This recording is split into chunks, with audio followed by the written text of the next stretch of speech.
parlant de cette constitution-là, j'ai un livre ici de Jean-Louis Esambo Kangaché. C'est un bon livre. Ça s'intitule « La Constitution congolaise du 18 février 2006 à l'épreuve du constitutionnalisme ». C'est un très bon livre qui explique un peu le constitutionnalisme, c'est quoi, tout ce qu'il y a comme théorie. Mais ce qui m'intéresse dans ce livre, ce n'est pas ses commentaires à lui. Il a ses commentaires, mais moi je vais au-delà de ça. Je ne vais pas faire de ce point de vue un truc académique, ça c'est ce que je ne ferai jamais. Mais je vais quand même faire une toute petite référence. Alors, il dit ceci.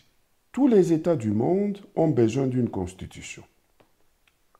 Philippe Ardant affirme que l'un des premiers signes pour marquer l'existence de l'État est de se doter d'un drapeau, d'un hymne et d'une monnaie, d'une constitution aussi. Pour l'auteur, la constitution, donc, représente pour ses destinataires, donc la population, hein, un pays, une valeur à la fois symbolique et philosophique, une œuvre littéraire, mais aussi un instrument politique, une architecture juridique et un moment historique dans la vie de tout un peuple. Point. Ça, c'est Philippe Ardant. Et puis, bon, Monsieur Esambo continue à donner les explications par rapport à la Constitution, le rôle de la Constitution.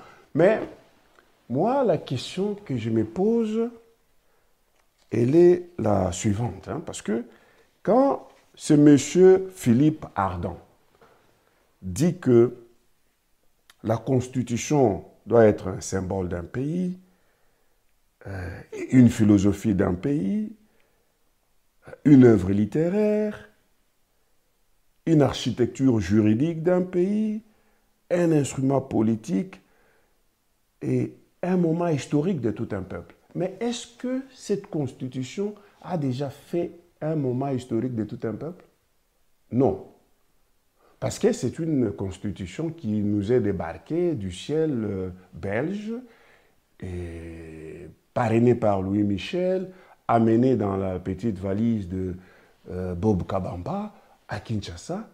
Et nous n'avons pas de fait, ça ne fait pas un moment historique parce qu'on n'a pas écrit ça.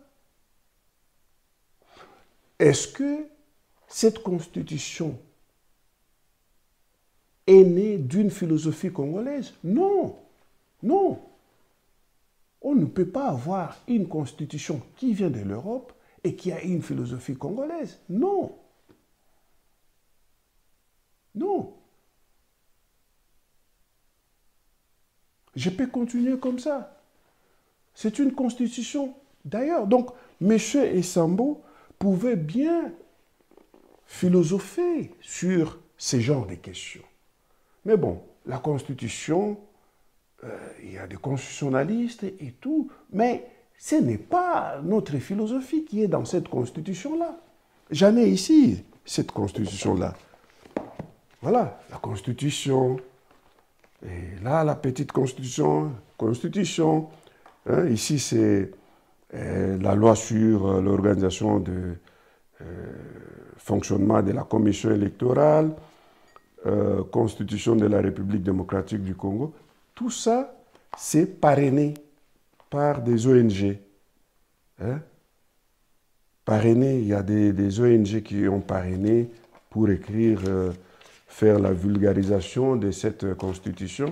Et tout ça, ça n'a pas un caractère philosophique congolais, africain. Il n'y a rien d'historique, il n'y a rien de philosophique, il n'y a rien de moment de fierté, où on peut dire, voilà, les Congolais ont fait ceci, les Congolais ont réfléchi. Parce que la Constitution, c'est quoi?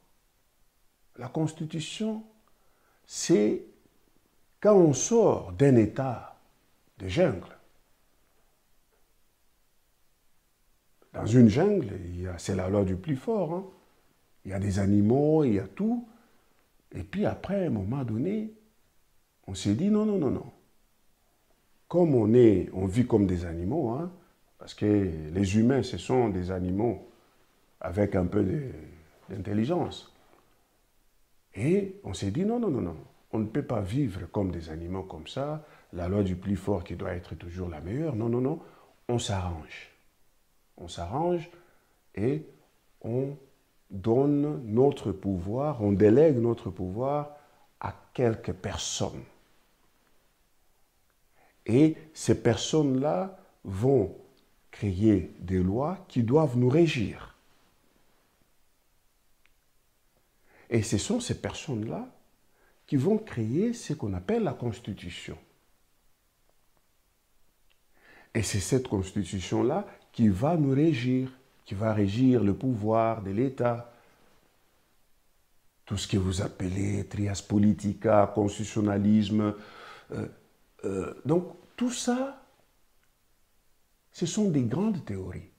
Mais la vraie théorie qui nous intéresse, qui intéresse toute la population de l'Afrique, et du Congo en particulier, c'est qu'on est sorti de l'état de la jungle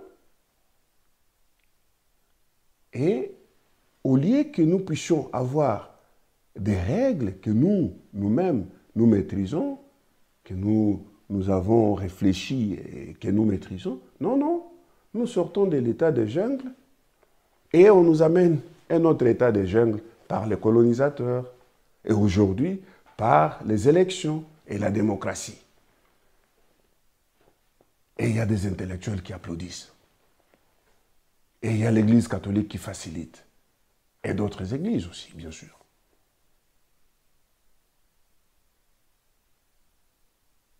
Merci beaucoup, mesdames et messieurs, d'avoir suivi ce point de vue. C'était Alphonse Mouambi à partir de La Haye. J'espère que ceci pourra vous apporter une certaine lumière sur certains enjeux de l'heure. Partagez, s'il vous plaît, ce point de vue. Vous n'êtes pas d'accord, c'est bien. Vous êtes d'accord, c'est bien aussi. Quand on partage, quand on fait un point de vue pareil, ce n'est pas pour avoir raison, c'est pour enrichir la réflexion.